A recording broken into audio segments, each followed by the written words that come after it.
കർത്താവിൻ രക്ഷകനമായ യേശു ക്രിസ്തുവിൻ നിസ്തുല്യ നാമത്തിൽ എല്ലാ പ്രിയപ്പെട്ടവർക്കും ക്രിസ്തീയ വന്ദനങ്ങൾ. അപ്പോസ്തല പ്രവർത്തികൾ 13-ാം അധ്യായം 18-ാം വാക്യം.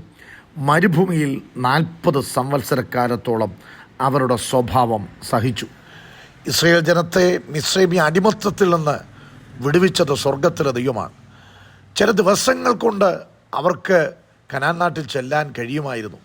എന്നാൽ 40 വർഷം അവർക്ക് മരുഭൂമിയിൽ അലയേണ്ടതായിട്ട് വന്നു. എന്താണ് ഈ അലച്ചിലിന് കാരണം? അവരുടെ സ്വഭാവമാണ്. 40 വർഷം ദൈവം അവരുടെ സ്വഭാവം സഹിച്ചു എന്നാണ് വായിക്കുന്നത്. ഒരു വ്യക്തിയുടെ ജീവിതം ശ്രേഷ്ഠകരമാക്കുന്നത് അദ്ദേഹത്തിൻ്റെ സ്വഭാവമാണ്. പണം നഷ്ടമായാൽ ചിലതെല്ലാം നഷ്ടമാകും, ആരോഗ്യം നഷ്ടമായാൽ പലതും നഷ്ടപ്പെടും. എന്നാൽ സ്വഭാവം നഷ്ടപ്പെട്ടാൽ എല്ലാം നഷ്ടപ്പെട്ടു പോകുന്നു എന്ന് വായിച്ചത് ഞാൻ ഈ തരുണത്തിൽ ഓർത്തു പോവുകയാണ്. ഒരു വ്യക്തിയുടെ ജയപരാജയങ്ങളെ തീരുമാനിക്കുന്നത് ആ വ്യക്തിയുടെ ക്യാരക്ടറാണ്.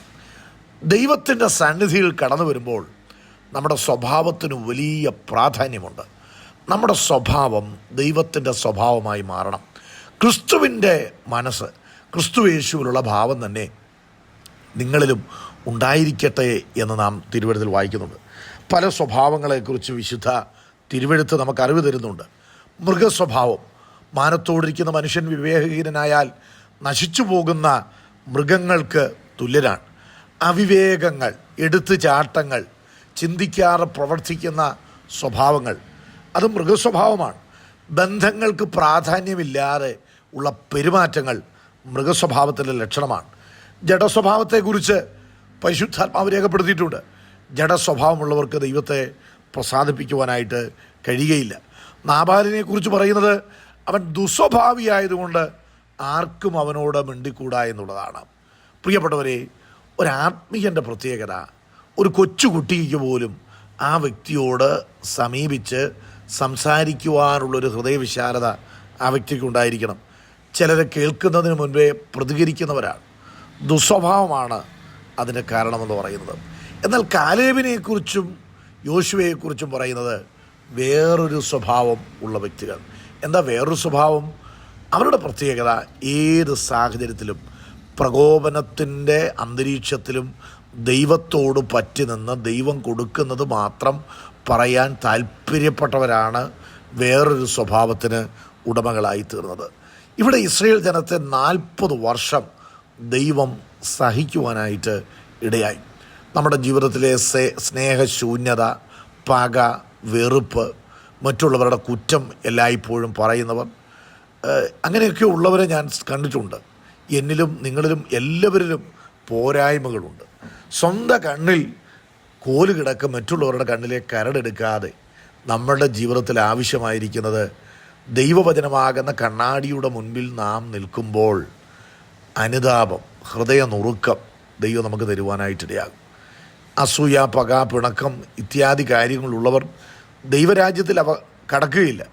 ഇസ്രായേൽ ജനത്തിൻ്റെ പരാജയമെന്ന് പറയുന്നത് അവരുടെ സ്വഭാവമാണ്. അവർ പരസംഗം ചെയ്തു, വിഗ്രഹാരാധികളായി, ദൈവത്തോട് മത്സരിച്ചു. ശാഠ്യവും മത്സരവും അവർ കാണിക്കുവാനായിട്ടിടയായി.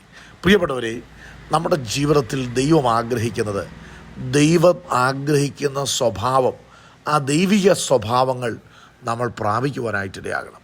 ദൈവത്തിൻ്റെ സ്വഭാവമാണ് മറ്റുള്ളവരെ സ്നേഹിക്കുക, കരുതുക, മനസ്സലിയുക. ഞാൻ കഴിഞ്ഞ ദിവസം ഒരു ഫാമിലിയെ കണ്ടു. അപ്പോൾ അവിടുത്തെ ആ പ്രിയ അമ്മാമ്മ വളരെ ധനാഢ്യ കുടുംബത്തിൽ നിന്ന് വന്നതാണ്. പക്ഷേ എന്നോട് മൂന്നാമതൊരാൾ പറയുകയാണ്, എന്തൊരു ഹൃദ്യമായ പെരുമാറ്റമാണ്, എളിമയാണ്. ആദ്യമായിട്ട് കാണുന്നവരോട് പോലും ഹൃദ്യമായ പെരുമാറ്റമുണ്ട്. അപ്പോൾ ഒരു വ്യക്തിയെ മറ്റുള്ളവരിലേക്ക് അടുപ്പിക്കുന്നതും അകറ്റുന്നതും സ്വഭാവമാണ്. സ്വഭാവം നഷ്ടപ്പെട്ടാൽ എല്ലാം നഷ്ടപ്പെട്ടു.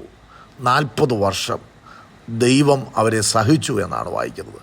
പ്രിയപ്പെട്ടവരെ, സ്വഭാവത്തിൽ മാറ്റം വരുത്തേണ്ടതാണ് എങ്കിൽ അതിന് തയ്യാറാകണം. സ്വാർത്ഥതകളും അഹങ്കാരങ്ങളും നിഗളങ്ങളും ശാഠ്യങ്ങളും ഞാനെന്ന ഭാവങ്ങളും എല്ലാം വിട്ടുകളഞ്ഞ് ദൈവത്തിൻ്റെ സന്നിധിയിലേക്ക് കടന്നു വന്ന്, കർത്താവേ, എൻ്റെ സ്വഭാവം മറ്റുള്ളവർക്ക് ആശ്വാസമാകണം, എൻ്റെ സാമീപ്യം, എൻ്റെ സാന്നിധ്യം, എൻ്റെ വായിൽ നിന്ന് വരുന്നതായ പെരുമാറ്റങ്ങൾ അങ്ങേക്ക് പ്രസാദകരമായിരിക്കണമേ. 19-ാം സങ്കീർത്തനത്തിൽ വായിക്കുന്നത് പോലെ എൻ്റെ പാറയും എൻ്റെ വീണ്ടെടുപ്പുകാരനുമായ യഹോവേ, എൻ്റെ വായിലെ വാക്കുകളും എൻ്റെ ഹൃദയത്തിലെ ധ്യാനവും നിനക്ക് പ്രസാദകരമായിരിക്കട്ടെ എന്ന് ദൈവത്തോട് പ്രാർത്ഥിക്കാം. അറിഞ്ഞോ അറിയാതെയോ നമ്മിൽ ലഭിച്ചിരിക്കുന്ന ചില ശീലങ്ങളുണ്ട്. എന്തെങ്കിലും കേട്ടാൽ ഉടനെ നമ്മൾ മറുപടി പറയും, അല്ലെങ്കിൽ പെട്ടെന്ന് പ്രതികരിക്കും. നമ്മൾ പറയുന്ന വാക്കുകൾ ഒരുപക്ഷെ മറ്റുള്ളവരെ മുറിപ്പെടുത്തുന്നതായിരിക്കാം. ഹസ്ബൻഡ് വൈഫിനെയും വൈഫ് ഹസ്ബൻഡിനെയും മനസ്സിലാക്കാതെ ഉള്ള പെരുമാറ്റങ്ങൾ പല കുടുംബത്തിലും നരകതുല്യമായ ജീവിതം പലരും നയിക്കുകയാണ്. പരസ്പരം വിശ്വാസമില്ല, ആത്മാർത്ഥതയില്ല, തുറന്നുള്ള ഇടപെടലുകൾ ഇല്ല, തുറന്നുള്ള സംസാരങ്ങളില്ല. ഇതെല്ലാം ഒന്ന് മാറ്റിയിട്ട് എൻ്റെ ദൈവമേ, ഞാൻ എൻ്റെ മക്കൾക്കും എൻ്റെ പ്രിയപ്പെട്ടവർക്കും ഞാനൊരു അനുഗ്രഹമാകണം. അബ്രഹാമിനോട് പറഞ്ഞതുപോലെ നീ ഒരു അനുഗ്രഹമായിരിക്കും ദൈവമേ. എൻ്റെ സാന്നിധ്യവും സാമീപ്യവും മറ്റുള്ളവർക്ക് അനുഗ്രഹമാകണം. അങ്ങേക്ക് ചൂണ്ടിക്കാണിക്കാൻ പറ്റുന്നൊരു ചൂണ്ടുപലകയായി, ഒരു സൈൻ ബോർഡായി എന്നെ മാറ്റണമേ എന്ന് ദൈവത്തോട് ഇന്ന് രാവിലെ പ്രാർത്ഥിക്കാം. ഈ വചനങ്ങളാൽ ദൈവം നമ്മെ അനുഗ്രഹിക്കട്ടെ.